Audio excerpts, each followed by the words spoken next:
tell me a little about the community you live in? Like the area and types of people that are found where you are. Well, Larry, I am an inmate at the Charleston Correctional Facility. It was originally Charleston Air Force Station from 1952 until 1980, when it was converted into the correctional facility that opened originally with 30 inmates. Charleston Correctional Facility is a minimal security facility, which means there is no fence. The population is controlled by counts. Inmates are housed in 2 different buildings that are called dorms. Much of the facility is made up of the buildings left by the Air Force. The inmates perform work on grounds at the wood shop, welding shop, plumbing shop, boiler room and sawmill. There are crews that go off grounds that do community projects. There are currently 138 male inmates at Charleston Correctional Facility, ages 19 to 72 years. Caucasians make up 91% of the population, with 4% African American, 3% Latino, and 2% Native American. There are 28 hepatitis C positive inmates at this facility. 21 inmates receive cardiac chronic care. Individuals who have HIG, cholesterol, high blood pressure or previous myocardial infarction. There are 4 type 2 diabetics also that are in need of serious help. You're an inmate at a state correctional facility. Shouldn't these diabetics be getting all the help they need? We house, clothe and feed you. What more could you need? Type 2 diabetics are a vulnerable population. Their disease leaves them open to a variety of other diseases.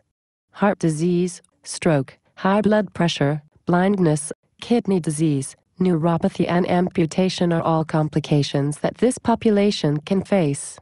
They need education, diet, exercise and medical monitoring.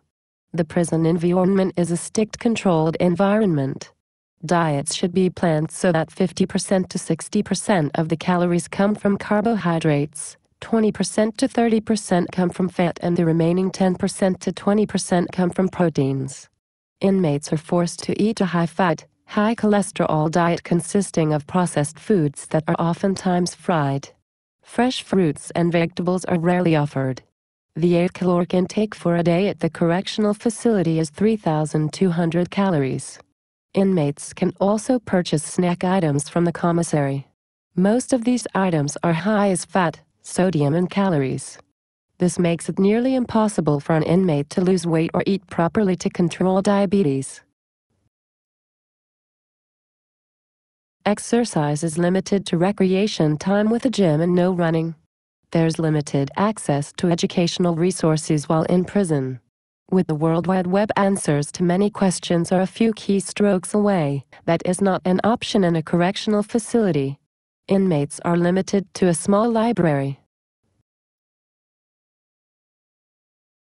That is interesting. I read that the University of Maine at Augusta student came up with an educational intervention. It consisted of a diabetic knowledge test to measure the knowledge level of the inmates. Then an educational handout on diabetes and a presentation were given. The handout covered the differences between type 1 and 2 diabetes, risk factors, lab values, importance of exercise, the plate method for diet and the need for good dental and foot care. After the handout and instruction, the same test was given to measure the effectiveness of the intervention. Yes, that is true. With all the limitations that are in place in the correctional setting, the educational piece was really the only option.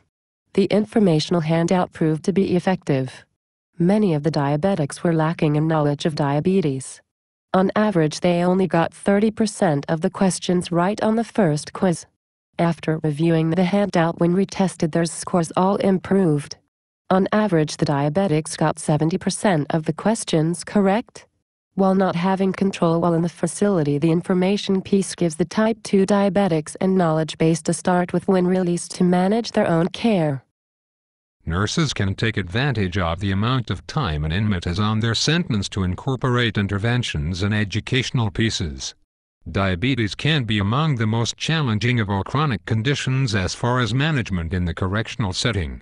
The nurse battles knowledge deficits, poor diets and activity limitations while trying to manage this disease. The nurse always has the ability to educate. The only limitation to educating is the willingness of the inmate to listen. Thank you for your time, and please join me again in the future. All information for this presentation has been previously referenced in submitted papers.